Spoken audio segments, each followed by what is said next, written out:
Andy Deason!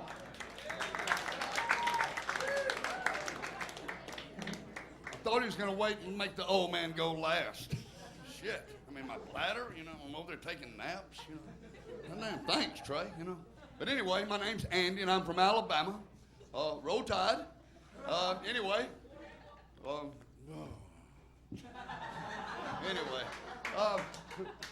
wrote this book several years ago.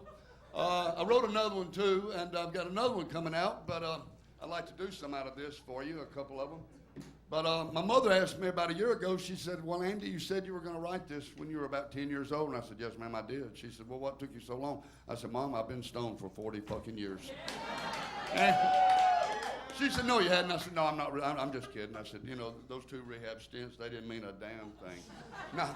But anyway, before I became a writer, I had aspirations of being a garbage man. Man, and I was for 2 days. I got to ride on the back of that truck.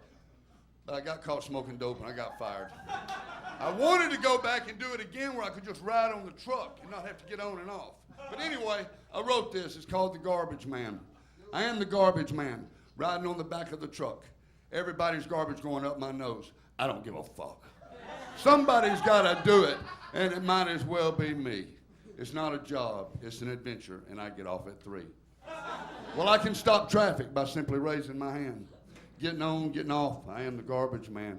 When I walk in a room, everybody knows who I am. I smell like garbage and I don't give a damn. Yeah, I am the garbage man, riding on the back of the truck. When you get behind me in your hurried up world, don't life just suck? Well, traffic's backing up now and I'm doing the best I can. Look, lady, I get off at 3. I am the garbage man.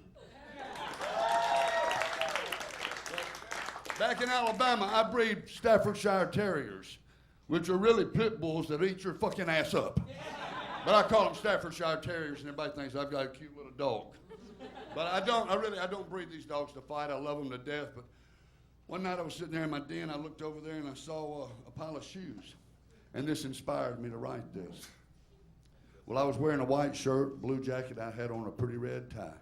I was strutting my stuff. I had that look in my eye. Well, I walked over to her. I smiled and said, how do you do? She pulled me down close to her. She whispered in my ear. She said, you've got shit on your shoe. Well, I looked down. I took a whiff. I said, yeah, baby, you're right. But I'm not going to let a little shit on my shoe ruin my night. Well, I took my shoes off and I danced like I've never danced before. Well, I never found my shoes, but I went home with that redheaded whore. I got one. And what's the bartender's name back here? Darius, okay.